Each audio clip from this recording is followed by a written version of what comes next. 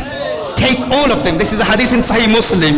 This Bedouin was so happy, so motivated by the akhlaq of Rasulullah sallallahu alaihi wasallam. He went back to the people of his tribe and he said, "Oh people, embrace Islam. Accept Islam. For Muhammad gives so much as if he has no fear of poverty." Subhanallah. This is the akhlaq of Rasulullah sallallahu alaihi wasallam.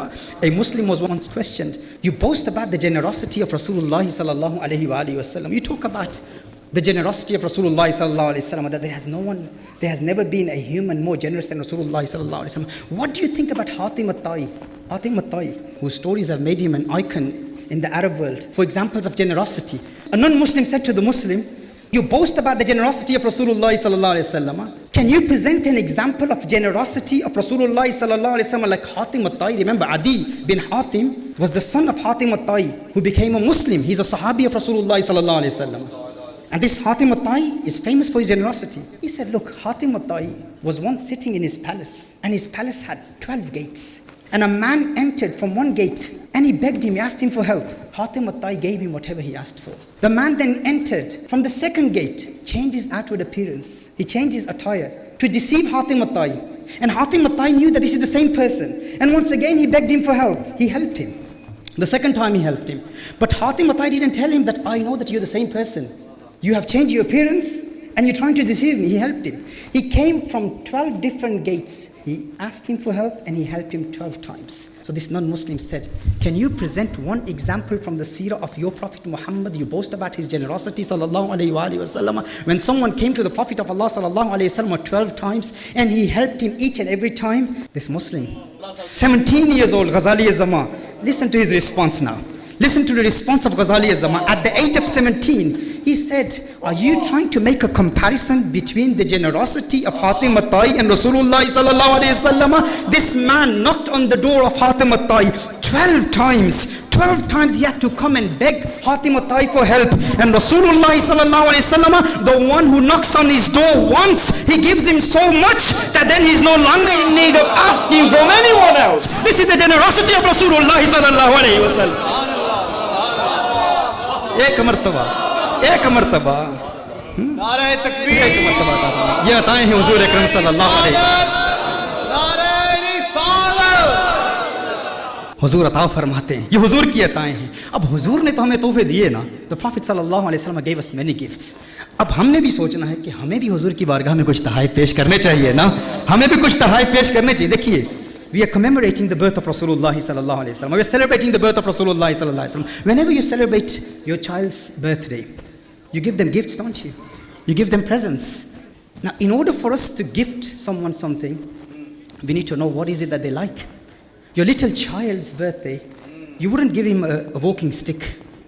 And if it's your grandfather's birthday, you wouldn't give him a cricket bat or a football. Why? Because what is he going to do with the football? We need to ask ourselves. We need to give some gifts to Rasulullah sallallahu alaihi wasallam. ہم نے حضور کی بارگاہ میں کچھ تحفے پیش کرنے ہیں نا. میلاد ہے, سالگرہ ہے حضور کی, تو سالگرہ میں محبت کرنے والے تحفے پیش کیا کرتے ہیں نا. تو آئیں ہم اپنے آپ سے پوچھیں کہ حضور کی پسندیدہ چیز کیا ہے, حضور کو کس چیز سے پیار ہے, تاکہ حضور کی چاہت کے مطابق تحفہ دیا جائے. تو حضور کی آنکھوں کی ٹھنڈک نماز ہے. آئیے آج میلاد مصطفیٰ منانے کے لیے ہم آئے ہیں. جو مجمع آج جمع ہوا ہے, کاش یہ مجمع فجر کے وقت بھی حاضر ہوتا, فجر کے وقت بھی حاضر ہوتا, ظہر کے وقت بھی حاضر ہوتا. ہر روز یہ مجمع ہوتا, ہر روز ہم حضور کا میلاد منا رہے ہوتے. حضور اکرم صلی اللہ علیہ وسلم کی بارگاہ میں تحفہ پیش کرتے ہیں. میرے آقا صلی اللہ علیہ وسلم کو پسند کیا ہے؟ حضور اکرم صلی اللہ علیہ وسلم نے ایک مرتبہ صحابہ سے فرمایا, ہے صحابہ, مجھے تمہاری دنیا کی 3 چیزیں پیاری ہیں. 3 چیزوں سے پیار. حبب علی من دنیاکم ثلاث. یہ ابن حجر الاسقلانی کی روایت پیش کرتا ہوں. پہلی چیز کیا ہے؟ حضور اکرم صلی اللہ علیہ وسلم نے ارشاد فرمایا, ایک روایت میں پہلی چیز خوشبو ہے. خوشبو, عطر.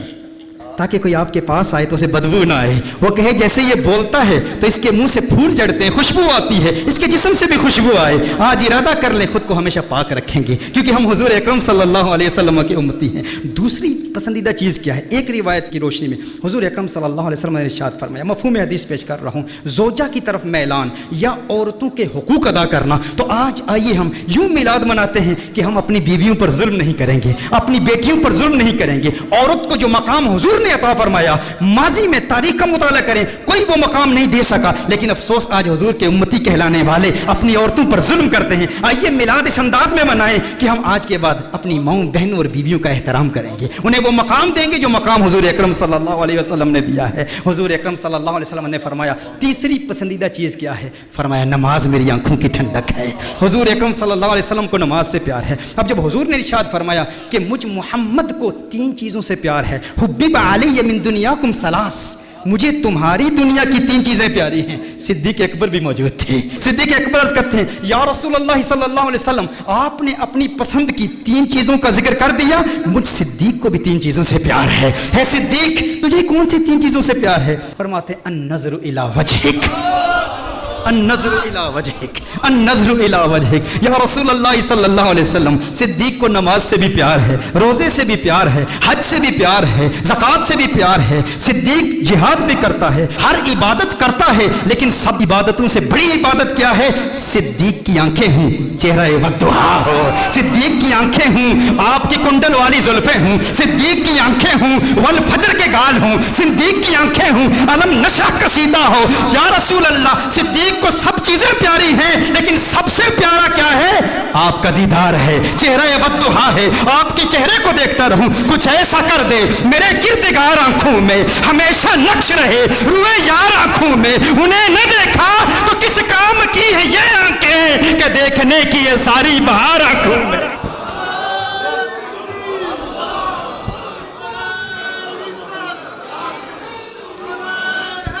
دیکھنے کی ہے ساری بہار آنکھوں میں, بس چہرہ والضحیٰ دیکھنا چاہتا ہوں. یہ صدیق کا پیار ہے. دنیا میں بھی صدیق ہمیشہ حسن مصطفیٰ دیکھتے رہتے, اگر آقا کا چہرہ نظر نہ آتا بےتاب ہو جاتے. اپنے گھر میں اپنے حجرے میں بھی حسن مصطفیٰ کے متلاشی رہتے, اور جب بازار میں جاتے تو بازار میں بھی حضور کا دیدار, ان کی آنکھیں بازار میں بھی حسن مصطفیٰ کی متلاشی, اور پھر غار میں بھی حسن مصطفیٰ کی متلاشی, اور آج مزار میں بھی حسن مصطفیٰ کو دیکھ رہے ہیں. اور مزار تو مزار, کل جنت میں بھی جب دنیا جنت کے محلات سے لطف اندوز ہو رہی ہوگی, کوئی حور دیکھے گا, کوئی قصور دیکھے گا, صدیق جنت میں بھی آمنہ کے لال کا نور دیکھے گا. صدیق کا پیار ہے, یہ صدیق کی محبت ہے. ذہن میں یہ سوال پیدا ہوتا ہے کہ صدیق اکبر رضی اللہ تعالیٰ عنہ جنت میں بھی حسن مصطفیٰ کو تلاش کریں گے کیا؟ اس کی وجہ کیا ہے؟ یاد رکھیے, جنت میں قرآن کریم کی تلاوت نہیں ہوگی. جنت دار الجزا ہے, دار العمل نہیں ہے. قرآن کی تلاوت دنیا میں ہوتی ہے, دار العمل ہے, وہ دار الجزا ہے, وہاں جزا ملتی ہے. لیکن 2 صورتوں کی تلاوت جنت میں بھی ہوگی, 2 صورتوں کی تلاوت جنت میں بھی ہوگی. وہ کون سی صورتیں ہیں؟ سورہ طٰہٰ اور سورہ یاسین. ان 2 صورتوں کی تلاوت جنت میں بھی ہوگی. کہا کیوں ہوگی؟ جنت تو دار الجزا ہے, دار العمل نہیں ہے. کہا اس لیے کیونکہ ان 2 صورتوں میں حضور کے حسن کا ذکر ہے, حضور کی نعتیں ہیں, حضور اکرم صلی اللہ علیہ وسلم کے تذکرے ہیں. کہا لیکن کیا انہیں ثواب ملے گا جنت میں جب عاشقان مصطفیٰ صلی اللہ علیہ وسلم سورہ طٰہٰ اور سورہ یاسین کی تلاوت کریں گے تو انہیں ثواب ملے گا؟ کہا ثواب تو ہے نہیں ہے نا, وہ دار العمل نہیں دار الجزا ہے. تو کہا پھر تلاوت کیوں کریں گے؟ کہا اس لیے ثواب تو نہیں ملے گا, مزہ بہت آئے گا, مزہ بہت آئے گا, مزہ بہت آئے گا. کہا جنت میں بھی کسی اور مزے کی ضرورت ہے, وہاں بڑی بڑی نعمتیں ہیں. کہا ساری نعمتیں ہیں, لیکن جنت کی کوئی نعمت بھی حسن مصطفیٰ جیسا مزہ نہیں دے سکتی جو مزہ حسن مصطفیٰ کو دیکھنے میں ملتا ہے. جنت میں بھی صدیق اکبر کیا سارے عاشق حسن مصطفیٰ کو دیکھا کریں گے. ایسے حسین ہے میرے آقا صلی اللہ علیہ وسلم. وہ یہ میرے بھائی ابھی یہ رو رہے ہیں, وہ نعت اگر میری لکھی ہوئی ہے لیکن میں وہ نازل جو ہوئی ان پر نہیں, تیرے آنے کی خوشیوں میں گھر اپنا سنواروں میں, ان راہوں کو تو پیارے پلکوں سے بہاروں میں, ان راہوں کو تو پیارے پلکوں سے بہاروں میں, اور طلعت وہ تیرے رخ کی کچھ ایسی پیاری ہے نظر آتی نہیں ہم کو ان چاند ستاروں میں، نظر آتی نہیں ہم کو ان چاند ستاروں میں۔ اور ثاقب نے جو پوچھا پتا تیرے عشق کی میں کا، ثاقب نے جو پوچھا پتا تیرے عشق کی میں کا، ایک رند نے بتلایا اشکوں کی قطاروں میں، ایک رند نے بتلایا اشکوں کی قطاروں میں۔ دو معنی ہیں، ایک یہ ہے عشق کی میں کہاں ملتی ہے، اشکوں کی قطاروں میں ملتی ہے، اور دوسرا معنی یعنی جو اشک جس کی آنکھوں سے بہتے ہیں نا، یہ وہ کہاں گئے حماد صاحب، وہ بتا رہے تھے ان کے بابا جان منظور شاہ صاحب، ان کی آنکھوں سے وہ جو اشکوں کی برسات، وہ چونکہ ہمارے مرشد کے دوست ہیں، یہ دونوں منظور ہیں، ہمارے مرشد کا نام بھی منظور اور منظور شاہ صاحب، وہ بابا جی روتے رہتے تھے، ہمیشہ لوگ پوچھتے تھے بابا جی کیوں روتے ہو، کہا اشکوں کی قطاروں میں، ایک رند نے بتلایا اشکوں کی قطاروں میں، اور نازل جو ہوئی ان پر نعتیں تھی انہیں کی، نازل جو ہوئی ان پر نعتیں تھی انہیں کی۔ ذرا غور سے دیکھو تو قرآن کے پاروں میں، ذرا غور سے دیکھو تو قرآن کے پاروں میں حسن مصطفیٰ صلی اللہ علیہ وسلم کا ذکر قرآن کے پاروں میں ہے، اور ان کا حسن کیا ہے، ابھی تو ان کے حسن کے اثر پر بیان کر رہا ہوں کہ ان کا حسن عاشق کے دل پر کیسے اثرات مرتب کرتا ہے۔ حسن پر ابھی بیان شروع ہی نہیں ہوا۔ سیدتنا حلیمہ رضی اللہ تعالی عنہا، وہ حضور اکرم صلی اللہ علیہ وسلم کے متعلق بیان فرماتی ہیں کہ کچھ خواتین حضرت حلیمہ کے پاس حاضر ہوتی ہیں، عرض کرتی ہیں حلیمہ تو اتنی امیر ہو گئی ہے، اتنی دولت مند ہو گئی ہے کہ بڑے بڑے امیروں کے حجروں میں بھی رات کے وقت چراغ بجھا دیے جاتے ہیں، لیکن تو اتنی امیر ہو گئی ہے کہ رات کے وقت بھی تیرے حجرے میں چراغ بجھایا نہیں جاتا۔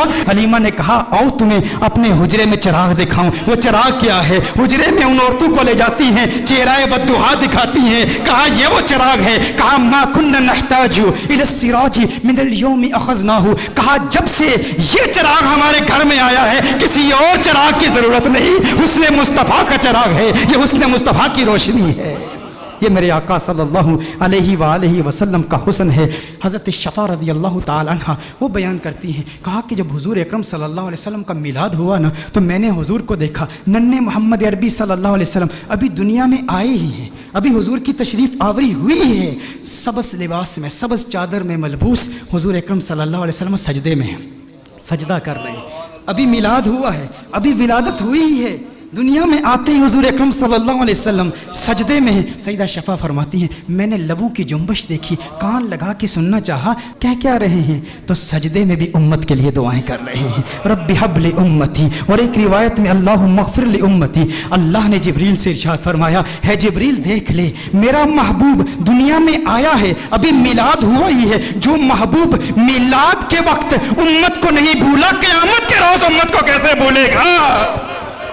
میلاد کے وقت امت کو نہیں بھولا، قیامت کے روز کیسے بھولے گا؟ میں کہا کرتا ہوں نا، لوگ کہتے ہیں میلاد منا لیا کرو، کچھ لوگ ہمارے بیانات سن کے مولد ٹریننگ کیمپ میں جو میں نے دلائل پیش کیے تھے نا کہ 10 صحیح احادیث سے میلاد مصطفیٰ صلی اللہ علیہ وسلم ثابت ہے، میں نے کچھ فرق بتایا تھا کہ مولد فقط اس میں ظرف ہی نہیں ہے، یہ مولد مصدر میمی بھی ہے، یعنی کسی وقت میلاد مصطفیٰ صلی اللہ علیہ وسلم ظرف زمان اور مکان کی قید نہیں ہے، کسی وقت بھی میلاد منایا جا سکتا ہے، اور سال کے کسی مہینے میں مناؤ، وہ تو 30,000 صحابہ کی سنت سے ثابت ہے۔ 10 صحیح احادیث بخاری اور مسلم کے میں نے پیش کی ہیں کہ میلاد کی ڈیفینیشن کو پہلے سمجھو، یہ سارے اعتراضات ختم ہو جائیں گے۔ کچھ لوگوں نے کہا اچھا تو ٹھیک ہے پھر سال بھر منایا کرو، لیکن یہ 12 ربیع الاول کو نہ منایا کرو، 12 ربیع الاول سے ضد ہے ان کو۔ میں کہتا ہوں اس وقت اللہ نے ارشاد فرمایا تھا نا کہ ہے جبریل دیکھ میرا محبوب اس وقت اپنی امت کو نہیں بھولا، قیامت کے روز امت کو کیسے بھولے گا؟ تو میں یہاں ایک جملہ کہنا چاہوں گا کہ وہ آقا ہو کر اپنی میلاد کے روز اپنی امت کو نہیں بھولتے، اور ہم امتی ہو کر میلاد کے روز آقا کو کیسے بھول سکتے ہیں؟ آقا ہو کر وہ دنیا میں تشریف لائے، دنیا میں آتے ہیں، اللہم اغفر لامتی رب حب لامتی، دنیا میں رہتے ہیں تو امت کی مغفرت کی دعائیں، قبر میں جاتے ہیں تو امت کی مغفرت کی دعائیں، آج بھی قبر میں امت کی مغفرت کی دعائیں کر رہے ہیں۔ میرے آقا صلی اللہ علیہ وسلم کا مقام یہ ہے، صحیح مسلم شریف کی حدیث ہے، جب قرآن کریم نازل ہوا نا تو ایک قرات کی اجازت اللہ جل وعلا نے دی، جبریل امین حضور اکرم صلی اللہ علیہ وسلم کی بارگاہ میں حاضر ہوئے تو اللہ نے ایک قرأت کی اجازت دی. حضور اکرم صلی اللہ علیہ وسلم نے جبریل امین کو واپس بھیج دیا. جبریل واپس چلے جاؤ, اللہ کی بارگاہ میں عرض کرو کہ میری امت کے قبائل تو بہت زیادہ ہیں, اب ایک قرأت کی اجازت, یہ میری امت کے لیے اس کا تلفظ آسان نہیں ہے. حوّن علی امتی, امت کو سہولت دی جائے. نبی کریم صلی اللہ علیہ وسلم نے جبریل امین کو واپس بھیج دیا. جبریل امین اللہ کی بارگاہ میں حاضر ہوئے. اب دیکھیں ہندوستان کے علماء بیٹھے ہیں, حضور کے امتی ہندوستان میں بھی رہتے ہیں نا. میں جب ہندوستان میں جاتا ہوں تو وہاں پر جب بیانات میں مجھے دعوت دی جاتی ہے, جب مجھے مدعو کرتے ہیں تو کہتے ہیں شاکب شامی کو ہم دعوت دے رہے ہیں. شاکب شامی کہیں گے یا ثاقب سامی کہیں گے. تو ہندوستان کے کچھ ایسے علاقے ہیں جہاں پر سے اور شین کو اکٹھے نہیں وہ تلفظ کر پاتے, ادا نہیں کر پاتے. نظام الدین اولیاء رحمہ اللہ کی بارگاہ میں گیا تو وہاں کہتے ہیں نجام الدین اولیاء. ہندوستان بہت بڑا ہے. میں حیدرآباد دکن میں گیا تو وہاں قرآن کی جگہ قرآن کہہ رہے, قرآن. تو ہر ایک کے لیے تلفظ آسان نہیں ہے. تو میں کہتا ہوں وہ تو ایک ہندوستان ہے, میرے آقا صلی اللہ علیہ وسلم کی امت تو پوری دنیا میں ہے. تو حضور نے اللہ کی بارگاہ میں التجا کی کہ یا اللہ میری امت کے لیے بہت مشکل ہے, ایک قرأت کی اجازت دی ہے, مزید اضافہ کیا جائے. جبریل امین اللہ کی بارگاہ میں حاضر ہوتے ہیں. اللہ ارشاد فرماتا ہے جا جبریل واپس جا, 2 قرأتوں کی اجازت. حضور پھر عرض کرتے ہیں, ارشاد فرماتے ہیں جبریل واپس چلا جا, 2 بھی کافی نہیں ہے. جبریل امین پھر اللہ کی بارگاہ میں حاضر ہوتے ہیں, مزید اضافہ کیجئے. اللہ نے ارشاد فرمایا 3 قرأتوں کی اجازت. حضور کی بارگاہ میں جبریل امین حاضر ہوتے ہیں. حضور فرماتے ہیں حوّن علی امتی, مزید سہولت دی جائے میری امت کو. اللہ نے ارشاد فرمایا جا میرے محبوب تیرے صدقے 7 قرأتوں کی اجازت ہے. اللہ ناراض نہیں ہوا. اللہ نے ناراضگی کا اظہار نہیں کہ میں ارحم الراحمین ہوں, میں اپنی مخلوق کے تلفظ کو نہیں جانتا تو کون جانتا ہے. میرے محبوب بار بار جبریل کو واپس کیوں بھیجتا ہے؟ میں نے تو قرآن نازل کیا نا. لیکن اللہ نے ناراضگی کا اظہار نہیں کیا بلکہ اللہ جل وعلا نے پیار کا اظہار کیا. اب اللہ کا پیار کیا ہے, اللہ کی محبت کیا ہے کہ محبوب یہ جو 3 بار تجھے تکلیف اٹھانی پڑی نا کہ تو نے جبریل کو 3 بار بھیجا ہے میری بارگاہ میں, اس تکلیف کی وجہ سے محبوب تجھے انعام دیتا ہوں, تجھ پہ اپنی عنایات کا نزول کرتا ہوں. وہ انعام کیا ہے؟ تجھے ضمانت والی 3 دعائیں دیتا ہوں. 3 دعائیں, صحیح مسلم کی حدیث کا مفہوم پیش کر رہا ہوں. ضمانت والی 3 دعائیں جب بھی مانگے گا قبول ہو جائیں گی. سارے انبیاء کو دعائیں دی گئی. حضرت سلیمان علیہ السلام کو بھی ایک ضمانت والی دعا دی گئی کہ جو دعا کرے گا قبول ہو جائے گی. باقی انبیاء کو ایک ایک دعا دی گئی. حضور اکرم صلی اللہ علیہ وسلم کو 3 دعائیں دی گئی کہ ہے محبوب 3 دعائیں ہیں. سلیمان علیہ السلام نے دعا کیا کی, یا اللہ مجھے بادشاہ ایسا بنا دے کہ میرے جیسا کوئی بادشاہ نہ ہو. اللہ جل وعلا نے دعا قبول کر لی. ابراہیم علیہ السلام نے اپنی اولاد کے لیے دعا کی کہ یا اللہ میری اولاد میں انبیاء اور رسول بھیج. اللہ نے وہ دعا قبول کر لی. حضرت نوح علیہ السلام نے اپنے دشمنوں کی تباہی کی دعا کی, ان کے دشمنوں کو اللہ نے تباہ کر دیا. سب کی دعائیں قبول ہوئی, لیکن ہر نبی نے جو دعا کی نا, یا اپنے لیے کی یا اپنی اولاد کے لیے کی یا اپنے دشمنوں کی ہلاکت کے لیے کی, انہیں ایک ایک دعا ملی. لیکن کونین کے والی صلی اللہ علیہ وسلم کو 3 دعائیں ملی. لیکن میرے آقا کی دعائیں کیا ہیں؟ میرے آقا صلی اللہ علیہ وسلم نے ایک بھی دعا اپنے لیے نہیں کی. 2 دعائیں دنیا میں ہی کر لی اور ایک دعا آخرت کے لیے مؤخر کی. دنیا کے لیے جو دعا تھی وہ کیا تھی؟ اللہم اغفر لامتی, اللہم اغفر لامتی, اللہم اغفر لامتی. ہے اللہ میری امت کی مغفرت فرما. میرے آقا صلی اللہ علیہ وسلم نے دوسری دعا کیا کی؟ پھر اللہم اغفر لامتی, ہے اللہ میری امت کی مغفرت فرما. علماء نے کلام کیا ہے کہ پہلی جو دعا تھی وہ کبائر گناہ کے لیے تھی, دوسری جو دعائیں تھی وہ صغائر گناہ کی ہے, لیکن تیسری دعا میرے آقا صلی اللہ علیہ وسلم نے مؤخر کر لی. اور مؤخر کیوں کی؟ حضور نے ارشاد فرمایا یہ تیسری دعا آخرت کے لیے بچا کے رکھی ہے. یا رسول اللہ صلی اللہ علیہ وسلم کیوں بچا کے رکھی ہے؟ حضور نے ارشاد فرمایا وہ آخرت کا دن ایسا دن ہے جب سب نبیوں کی امتیں یہاں تک کہ انبیاء بھی میری بارگاہ میں حاضر ہوں گے, یہ ان کے لیے سنبھال کے رکھی ہے. حضور اکرم صلی اللہ علیہ وسلم نے ابراہیم علیہ السلام کی امت کے لیے, عیسیٰ علیہ السلام کی امت کے لیے, موسیٰ علیہ السلام کی امت کے لیے, ان سب کی امتوں کی مغفرت کے لیے یہ دعا سنبھال کے رکھی ہے. ذہن میں یہ سوال تو پیدا ہوتا ہے نا, باقی انبیاء کو بھی قیامت کی ہولناکیوں کا علم تھا نا, قیامت کی ہولناکیوں اور سختیوں اور شدت کا علم تھا نا. وہ جانتے تھے کہ مخلوق کس قدر مجبور ہوگی قیامت کے روز, انہیں بھی اپنی امت سے محبت تھی نا. باقی انبیاء نے آخرت کے لیے دعا کیوں نہیں بچا کر رکھی؟ ذہن میں سوال پیدا ہوتا ہے. باقی انبیاء بھی اپنی امتوں سے پیار کرتے ہیں, لیکن انہوں نے اپنی امتوں کے لیے وہ دعا بچا کر کیوں نہیں رکھی؟ ایک دعا تھی امت کے لیے بچا کر رکھتے نا. انبیاء کو پتا تھا, انبیاء جانتے تھے کہ اس لجپال کو لاج ہے. ارے ہم کیوں پریشان ہوں جس کی آمد کے تذکرے ہم کب سے کر رہے ہیں, اپنی امتوں کو بتا رہے ہیں وہ محمد عربی آ رہا ہے, وہ لجپال ہے. جہاں اپنی امتوں کو بچائے گا وہاں ہماری امتوں کو بھی بچائے گا. میرے آقا صلی اللہ علیہ وسلم فقط اپنی امت کے لیے نہیں آئے, وہ رحمت للعالمین ہیں. وہ عیسیٰ کے لیے بھی آئے ہیں اور عیسیٰ کی امت کے لیے بھی آئے ہیں. وہ موسیٰ کے لیے بھی آئے ہیں, موسیٰ کی امت کے لیے بھی آئے ہیں. وہ ابراہیم کے لیے بھی آئے ہیں, ابراہیم کی امت کے لیے بھی آئے ہیں. وہ نوح کے لیے بھی آئے ہیں اور نوح کی امت کے لیے بھی آئے ہیں. علی نبینا علیہ الصلوۃ والسلام. انہیں پریشانی نہیں تھی, وہ جانتے تھے وہ لجپال ہیں, انہوں نے پہلے ہی انتظام کر رکھا ہے, وہ سب کی شفاعت کر دیں گے. کیونکہ میرے آقا صرف اس امت کے لیے نبی نہیں, وہ سب کے لیے نبی ہیں, یہاں تک نبیوں کے لیے بھی نبی ہیں. اعلیٰ حضرت نے یہ احمد رضا صاحب کلام پڑھ رہے تھے, اس وقت مجھے اعلیٰ حضرت کا وہ کلام یاد آیا. اعلیٰ حضرت نے بڑا خوبصورت تخیل باندھا ہے کہ دنیا میں میرے دل میں یہ خواہش ہے کہ نبیوں اور رسولوں سے ملوں اور سارے انبیاء اور رسول سے ایک التجا کروں, ان سے ایک بات پوچھوں. یہ کس کی خواہش ہے؟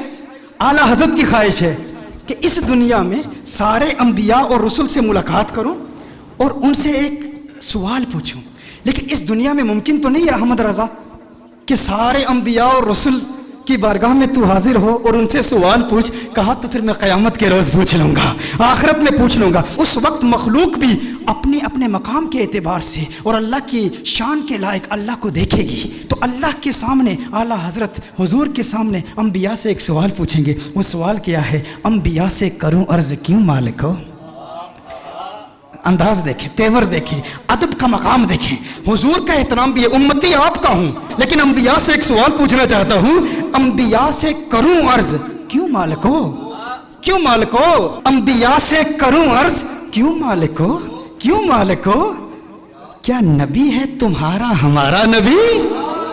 یہ جو ہمارے آقا ہیں, جو ہمارے نبی ہیں, کیا تمہارے بھی یہی نبی ہیں؟ انبیاء سے کروں عرض کیوں مالک ہو, انبیاء سے کروں عرض کیوں مالک ہو. کیا نبی ہے تمہارا ہمارا نبی؟ انبیاء فرمائیں گے احمد رضا آج پوچھ لیا ہے, تجھے موقع ملا ہے اللہ کی بارگاہ میں, انبیاء کی بارگاہ میں, رسولوں کی بارگاہ میں, آقا خود موجود ہے, پوچھ لیا ہے. تو سن احمد رضا, تو نے کہا انبیاء سے کروں عرض کیوں مالک ہو. کیا نبی ہے تمہارا ہمارا نبی؟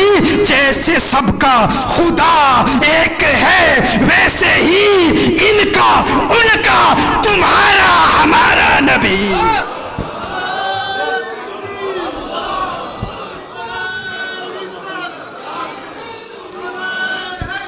جیسے سب کا خدا ایک ہے ویسے ہی ان کا ان کا تمہارا ہمارا نبی. کرن بدلی رسولوں کی ہوتی رہی, چاند بدلی کا نکلا ہمارا نبی. کیا خبر کتنے تارے کھلے چپ گئے, پر نہ ڈوبے نہ ڈوبا ہمارا نبی, پر نہ ڈوبے نہ ڈوبا ہمارا نبی.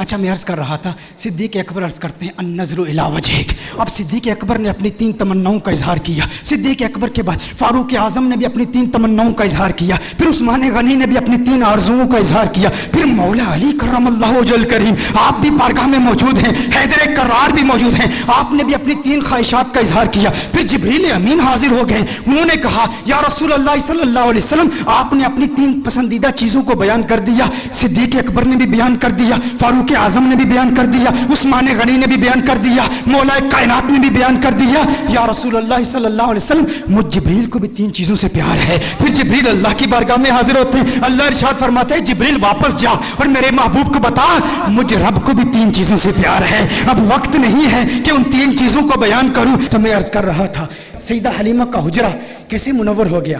میرے آقا صلی اللہ علیہ وآلہ وسلم کی ذات ایسی ہے کہ وہ زندوں کے حجروں کو بھی منور کرتے ہیں, اور فقط زندوں کے حجروں کو منور نہیں کرتے, مردوں کی قبروں کو بھی منور کرتے ہیں. مردوں کی قبروں کو بھی, ان کی ذات تو ذات, ان کا نام ایسا مبارک ہے. صاحب مدارج النبوہ میں بیان کیا ایک عورت دنیا میں جب کوئی خوف افزا چیز دیکھتی نا, وہ اپنی آنکھوں پر ہاتھ رکھ کے حضور کا نام لیا کرتی تھی. اس میں محمد لیا کرتی تھی صلی اللہ علیہ وسلم. جب بھی اسے ڈر لگتا نا کسی چیز سے ڈرتی یا کوئی ڈراؤنا منظر دیکھ لیتی, کوئی خوف افزا چیز دیکھتی تو اپنی آنکھوں پر ہاتھ رکھ کے کہتی محمد محمد محمد صلی اللہ علیہ وسلم. آقا کے نام کا ورد کیا کرتی تھی. جب اس کا انتقال ہوا تو اس کے بھتیجے نے اس مائی کو خواب میں دیکھا. کہا بتا جب منکر نکیر آئے تو کیا ہوا؟ میں کہتا ہوں حضور کی ذات حجروں کو بھی اور قبروں کو بھی منور کرتی ہے, اور ذات تو ذات, ان کے نام کا مقام کیا ہے؟ اس نے پوچھا مائی صاحبہ یہ بتاؤ جب انتقال ہوا تیرا, قبر میں گئی, منکر نکیر آئے تو کیا ہوا؟ مائی نے کہا بیٹے تو جانتا ہے نا جب میں دنیا میں ڈرتی تھی, جب مجھے کسی چیز سے ڈر لگتا تھا نا تو میں اپنی آنکھوں پر ہاتھ رکھ کے محمد محمد کا ورد کیا کرتی تھی صلی اللہ علیہ وسلم. کہا قبر میں جب فرشتے آئے نا مجھے بہت ڈر لگا, اس قدر ڈر لگا جو خوف افزا منظر دیکھ کر میں دنیا میں کیا کرتی تھی نا وہ کام میں نے قبر میں کر لیا. کہا کیا کیا؟ کہا آنکھوں پہ ہاتھ رکھ کے میں نے محمد محمد کا ورد جاری کر دیا, میں محمد محمد کہتی رہی. کہا پھر کیا ہوا؟ کہا جب آنکھوں سے ہاتھ اٹھائے تو منکر نکیر چلے گئے تھے. کہا خوف ختم.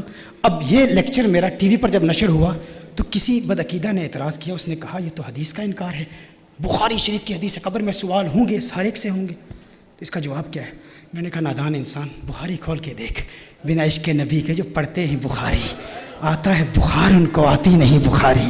ہاں میں نے کہا ذرا بخاری کھول, بخاری شریف میں جو حدیث ہے نا اس میں 3 سوالوں کا تو ذکر ہی نہیں ہے, اس میں تو ایک ہی سوال ہے, ایک ہی سوال ہے. امام بخاری جو روایت نقل کی ہے نا اس میں فقط ایک ہی سوال ہے. وہ کون سا ہے؟ حضور کے متعلق کیا کہا کرتا تھا؟ ما کنت تقول فی ھذا الرجل, محمد عربی صلی اللہ علیہ وسلم کے متعلق کیا کہا کرتا تھا؟ تو میں نے کہا منکر نکیر جب قبر میں آئے ہوں گے انہوں نے سوال کرنا تھا, انہوں نے سوال کیا ہی نہیں, اس نے پہلے ہی آنکھ پہ ہاتھ رکھ کے محمد محمد کہہ دیا. اب وہ سوال کیا کرتے اور یہ جواب کیا دیتی؟ یہ تو پہلے سے ہی محمد محمد کہہ رہی ہے, یہ تو پہلے سے ہی حضور کا نام لے رہی ہے. یہ حضور اکرم صلی اللہ علیہ وسلم کے نام کی برکت ہے نا, یہ ان کے نام کی کڈا سونا نام محمد دا. اس نام دیا ریساں کون کرے, دو جگ تے سایہ رحمت دا, اس چھان دیا ریساں کون کرے. اس نام سے پیار کر لو اور اس نام کا ورد کیا کرو. آج میلاد کی محفل میں یہ بھی ارادہ کرو درود و سلام کے نذرانے پیش کریں گے. یہ درود و سلام یہ بھی حضور کی بارگاہ میں تحفتاً پیش کرو کہ یا رسول اللہ صلی اللہ علیہ وسلم, ہماری تحریک کے منہج کے, چونکہ پورے UK بھر سے تحریک کنز الہدیٰ کے کارکنان اپنی نمائندگی کے طور پر یہاں حاضر آئے, ان کو بھی پیغام دیتا ہوں, اور اپنے جتنے احبہ یہاں کے عاشقان مصطفیٰ صلی اللہ علیہ وسلم, مجھے بتایا جا رہا ہے کہ بہت بڑا ایک تاریخی جلوس تھا یہ. اللہ آپ کو سلامت رکھے, اللہ آپ کی کاوشوں کو قبول فرمائے, اور آپ نے جو عقائد اہل سنت کے تحفظ کے لیے جو قربانیاں دی ہیں اللہ جل وعلا ان قربانیوں کو قبول فرمائے. آج یہ بھی ارادہ کر لیں کہ ہم خود بھی درود شریف پڑھیں گے, اپنی اولادوں تک بھی یہ وظیفہ پہنچائیں گے. مت کہا کریں کہ بھائی پڑھنے سے کیا فائدہ ہے. کچھ لوگ یہ کہتے ہیں کہ بھائی پڑھتے رہیں عمل نہیں کرتے. یاد رکھیے یہ جو کلام ہے نا یہ براہ راست انسان کے دل کی کیفیات بدلتا ہے. ابو بکر شبلی علیہ رحمہ بیان کر رہے تھے, ابو علی سینا فلسفر ہے, فلسفی ہے, ان کی بارگاہ میں موجود تھا. ابو بکر شبلی علیہ رحمہ نے اپنے بیان میں کہا, اس میں ذات کی فضیلت بیان کر رہے تھے کہ اس میں ذات میں اس قدر اثر ہے کہ یہ دل کی کیفیات کو بدل دیتا ہے. ابو علی سینا فلسفر تھا, اور علامہ صاحب کو بتائیں گے کہ فلسفے میں ہم پڑھتے ہیں 4 شکلیں ہیں, ایک شکل خارجی ہے, ایک شکل ذہنی ہے, ایک شکل کتابی ہوتی ہے, ایک شکل لفظی ہوتی ہے. تو فلسفی کہتے ہیں کہ جو شکل خارجی ہے نا یہ مؤثر ہوتی ہے, یہ اثرات مرتب کرتی ہے, لیکن شکل لفظی تلفظ کرنا, شکل ذہنی کسی کے متعلق سوچنا, شکل کتابی کچھ لکھنا, یہ حقیقتاً مؤثر نہیں ہوتا. مثال کے طور پر آپ کہتے ہیں نا آگ, آگ کا تلفظ کرتے ہیں تو یہ آگ کی شکل لفظی ہے. تو فلسفی کہتے ہیں کہ جب آپ آگ کہتے ہیں نا, when you say fire, fire doesn't burn your tongue. When you think about fire, the thought, the imagination of fire doesn't burn your mind. آگ کا تصور آپ کے دماغ کو جلاتا نہیں. When you write down fire on a piece of paper, that doesn't burn a piece of paper. Does it burn the paper? So the philosophers say the shakl kharji, the external existence of something, that is mu'assir, that has a direct effect upon things. So Abu Ali Sina نے کہا کہ دیکھو تم کہتے ہو کہ اللہ کا نام ایسا مؤثر ہے, اللہ کا نام ایسے اثرات مرتب کرتا ہے کہ دل کی دنیا بدل جاتی ہے, لیکن ہم کیسے مان سکتے ہیں؟ ہم تو کہتے ہیں فقط شکل خارجی ہی مؤثر ہوتی ہے, یعنی اللہ کی ذات اگر کسی کے دل کو بدلنا چاہے تو بدل دیتی ہے, لیکن اللہ کے نام کا ہم تلفظ کریں, سوچیں یا کتاب پر لکھیں تو جس طرح آگ کاغذ کو نہیں جلاتی، جس طرح آگ کے بارے میں سوچنا دماغ کو نہیں جلاتا، جس طرح آگ کا تلفظ کرنا زبان کو نہیں جلاتا، اسی طرح اللہ کے نام کی دیگر شکلیں انسان کے دل کو بدلتی نہیں ہیں. شکل خارجی ہی ہے جو انسان کے دل کی کایا پلٹ دیتی ہے. ابو بکر شبلی اللہ کے ولی تھے. آپ جانتے تھے وہ علی سینا اس دور کا بہت بڑا ابن سینا جس کو کہتے ہیں بہت بڑا فلسفر بیٹھا ہے. آپ نے فرمایا جا تو گدھا ہے، تجھے کون سمجھائے. آپ نے فرمایا جا تو گدھا ہے، اب گدھوں کو کون سمجھائے. وہ غصے میں آ گیا. آپ اللہ کے اتنے بڑے ولی، اتنے بڑے بزرگ، اتنے بڑے شیخ ایسی زبان استعمال کرتے ہیں. اسے جلال آ گیا، غصے میں آ گیا، چہرہ اس کا سرخ پڑ گیا. ابو بکر شبلی علیہ رحمۃ ارشاد فرمایا تجھے یہی بات سمجھانا چاہتا ہوں، میں نے گدھے کا نام لیا تیرے چہرے کا رنگ بدل گیا. اگر گدھے کا نام تیرے چہرے کا رنگ بدل سکتا ہے تو اللہ کا نام تیرے دل کی دنیا کیوں نہیں بدل سکتا. اللہ کا نام لیا کرو. یہ درود و سلام، یہ اللہ کا نام، یہ دل پر ایسے اثرات مرتب کرتا ہے. عوف بن مالک رضی اللہ تعالیٰ عنہ صحابی رسول حضور اکرم صلی اللہ علیہ وسلم کی بارگاہ میں حاضر ہوتے ہیں. عرض کرتے ہیں یا رسول اللہ صلی اللہ علیہ وسلم زندگی فاقوں میں گزر رہی ہے، میرے بیٹے کو مشرکوں نے قید کر لیا ہے. حضور نے ارشاد فرمایا اللہ سے ڈرو، صبر کرو اور لا حول ولا قوت الا باللہ العلی العظیم کثرت سے پڑھو. عوف بن مالک فرماتے ہیں میں اپنے گھر میں گیا، اللہ کے خوف سے کثرت سے میں لا حول ولا قوت الا باللہ العلی العظیم پڑھنے لگا. کہا میں لا حول ولا قوت پڑھ رہا تھا، دروازے پر کسی نے دستک دی، دروازہ کھولا تو دیکھا بیٹا موجود ہے. یہ لا حول ولا قوت کی یہ برکت ہے. بیٹا موجود ہے اور فقط بیٹا ہی نہیں 700 اونٹ بھی ہیں. کہا کیا ہوا؟ کہا انہوں نے مجھے قید کیا ہوا تھا، وہاں قید و بند کی صحبتیں جھیل رہا تھا، ایک موقع ملا، راستے ہموار ہوئے، میں وہاں سے نکلا، ان کے 100 اونٹ بھی تھے، 100 اونٹ بھی ساتھ لے کے آیا ہوں. حضور کی بارگاہ میں کہا تھا بیٹا قید ہے. حضور نے فرمایا لا حول ولا قوت کثرت سے پڑھتے رہو، دونوں کام ہو جائیں گے، بیٹا بھی مل گیا اور 100 اونٹ بھی مل گئے، لیکن اللہ کے خوف کے ساتھ. اسی طرح میں نے کہا استغفار کثرت سے پڑھیں، درود و سلام بھی پڑھیں، استغفار بھی کثرت سے پڑھیں کہ استغفار آپ کو مستجاب الدعوات بنا دیتا ہے. مستجاب الدعوات کسے کہتے ہیں؟ جو دعا کرے اللہ دعا قبول کرتا ہے، ہر دعا قبول ہوگی.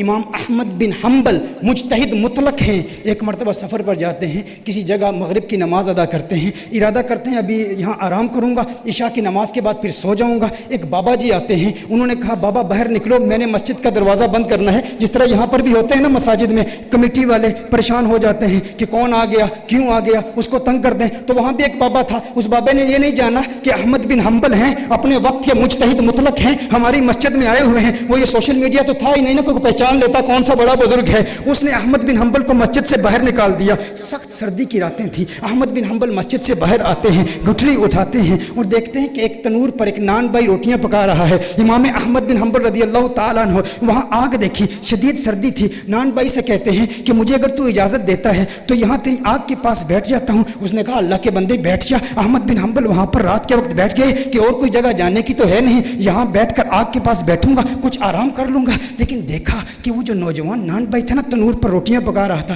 وہ ہر وقت استغفر اللہ پڑھتا، استغفر اللہ پڑھتا. تنور سے روٹی نکالتا استغفر اللہ، روٹی پکاتا استغفر اللہ، تنور میں روٹی ڈالتا استغفر اللہ. امام احمد بن حنبل اسے دیکھ رہے ہیں اور بڑی محبت بڑی نگاہوں سے دیکھ رہے ہیں، مسکرا رہے ہیں. کہا بابا جی مسکرا کیوں رہے ہو؟ کہا تیری یہ استغفار پڑھنے کی ادا بہت پسند آئی. کہا میں استغفار اس لیے پڑھتا ہوں کہ اس استغفار نے مجھے مستجاب الدعوات بنا دیا ہے. جو دعا کرتا ہوں اللہ قبول کرتا ہے، میری دعا کوئی اللہ کی بارگاہ سے رد نہیں ہوتی. کہا یہ تو بہت بڑی ولایت کا دعویٰ ہے نوجوان ہے نان بھائی، تو ولایت کا دعویٰ کر رہا ہے کہ تیری ہر دعا اللہ کی بارگاہ میں قبول ہوتی ہے، کوئی دعا رد نہیں ہوتی. کہا کوئی دعا رد نہیں ہوتی. کہا آج استغفار کیوں پڑھ رہا ہے؟ کہا بابا جی کیا بتاؤں، آج میری یہاں ڈیوٹی لگی ہے، میں نے سنا ایک مجتہد مطلق ہمارے علاقے میں آیا ہوا ہے، بہت بڑا بزرگ ہے. آج میری یہ تمنا ہے استغفار پڑھتا رہوں گا، اس کی زیارت کروں گا، لیکن میرا مالک مجھے جاننے کی اجازت نہیں دے رہا. کہا کون ہے وہ بزرگ، کون ہے وہ عالم جس کی تو زیارت کرنا چاہتا ہے اور جس کی زیارت کا تمنائی بنے ہوئے تو استغفار پڑھ رہا ہے؟ کہا جانتے نہیں احمد بن حنبل ہمارے شہر میں آیا ہوا ہے، میرے دل میں بھی خواہش ہے اس کی زیارت کروں. کہا سینے سے لگ جا، تو واقعی مستجاب الدعوات ہے. دیکھتا نہیں احمد بن حنبل آج خود تیرے پاس آیا ہوا ہے. میرے دوستو یہ استغفار کی پاور ہے, یہ استغفار کی قوت ہے. آئیے میلاد کے تحفے, ہم نے نماز پڑھنی ہے, عورتوں کے حقوق ادا کرنے ہیں, ہم نے خود کو پاک صاف رکھنا ہے, خوشبو لگانی ہے, درود و سلام کے گجرے نچھاور کرنے ہیں, لا حول ولا قوت کی کثرت کرنی ہے, اور ہم نے استغفار کی بھی کثرت کرنی ہے, اور عقائد اہل سنت پر تا دم آخر قائم رہنا ہے. میں آئیے اپنی گفتگو کو اسی حدیث پر ختم کر دیتا ہوں کہ میرے آقا نے کیا ارشاد فرمایا تھا, حبب علیہ من دنیاکم ثلاث, مجھے تمہاری دنیا کی 3 چیزوں سے پیار ہے. توجہ کیجیے گا میں کیا عرض کر رہا ہوں, اس پر میری بات ختم ہو رہی ہے. مجھے تمہاری دنیا کی 3 چیزوں سے پیار ہے, تمہاری دنیا کی. اب میں آپ سے پوچھنا چاہتا ہوں, دیکھیے میں مانچسٹر میں آیا ہوں, مانچسٹر میں آ کر میں آپ سے کہوں مانچسٹر والوں, مجھے تمہارے جلوس کی 3 چیزیں بہت پیاری ہیں. تمہارا نظم و ضبط بہت اچھا لگا, تمہارے نعرے لگانے کا انداز بہت اچھا لگا, تمہارا عشق بہت اچھا لگا. اگر میں یہ کہوں مانچسٹر والوں, حماد صاحب مجھے تمہارے مانچسٹر کی 3 چیزوں سے پیار ہے. کوئی بعد میں کہے ثاقب شامی مانچسٹر سے ہے, اس کا تعلق مانچسٹر سے ہے, آپ کہیں گے اگر مانچسٹر سے ہوتا نا تو یہ نہ کہتا مانچسٹر والوں مجھے تمہارے مانچسٹر کی 3 چیزوں سے پیار ہے. جو اس نے کہا نا تمہارے مانچسٹر سے, پتہ چلا مانچسٹر میں آیا تو ہے, مانچسٹر سے ہے نہیں, مانچسٹر سے ہے نہیں. دیکھیے یہاں سے پاکستان سے کوئی عالم دین برطانیہ آ کر کہے برطانیہ والوں مجھے تمہارے برطانیہ کی 3 چیزوں سے پیار ہے, آپ کہو یہ برطانیہ سے ہے تو کہا جائے گا نا عقل کے اندھو عقل کے ناخن لو. اگر برطانیہ سے ہوتا تو یہ نہ کہتا کہ مجھے تمہارے برطانیہ کی 3 چیزوں سے پیار ہے. میرے آقا نے ارشاد فرمایا ہے میرے صحابہ حبب علیہ من دنیاکم ثلاث, مجھے تمہاری دنیا کی 3 چیزوں سے پیار ہے. اگر کوئی عقل کا اندھا کہے کہ حضور کا تعلق اسی دنیا سے ہے, ہمارے جیسے ہیں, ہم کہتے ہیں نہیں. جس طرح مانچسٹر والے سے کہا مانچسٹر والوں تمہارے مانچسٹر کی 3 چیزوں سے پیار ہے, آپ کہیں گے ثاقب شامی مانچسٹر آیا تو ہے مانچسٹر سے ہے نہیں. آقا فرما رہے ہیں تمہاری دنیا کی 3 چیزوں سے پیار ہے. پتہ چلا وہ اس دنیا میں آئے تو ہے, اس دنیا سے ہے نہیں, اس دنیا سے ہے نہیں. وہ کہاں سے آئے ہیں, ان کی حقیقت جاننا چاہتے ہو تو شب معراج دیکھ لو. کہاں سے آئے, جہاں سے آئے وہیں لوٹ کر گئے. اسی لیے کہا نا وہی ہے اول, وہی ہے آخر, وہی ہے ظاہر, وہی ہے باطن. اسی کے جلوے, اسی سے ملنے, اسی سے اس کی طرف گئے تھے. نہ حلیمہ بید کھلا ہے یہ, یا رسول اللہ. نہ حلیمہ بید کھلا ہے یہ, نہ مقام چون و چرا ہے یہ. تو خدا سے پوچھ وہ کون تھا تیری بکریاں جو چرا گیا. وآخر دعوانا الحمدللہ.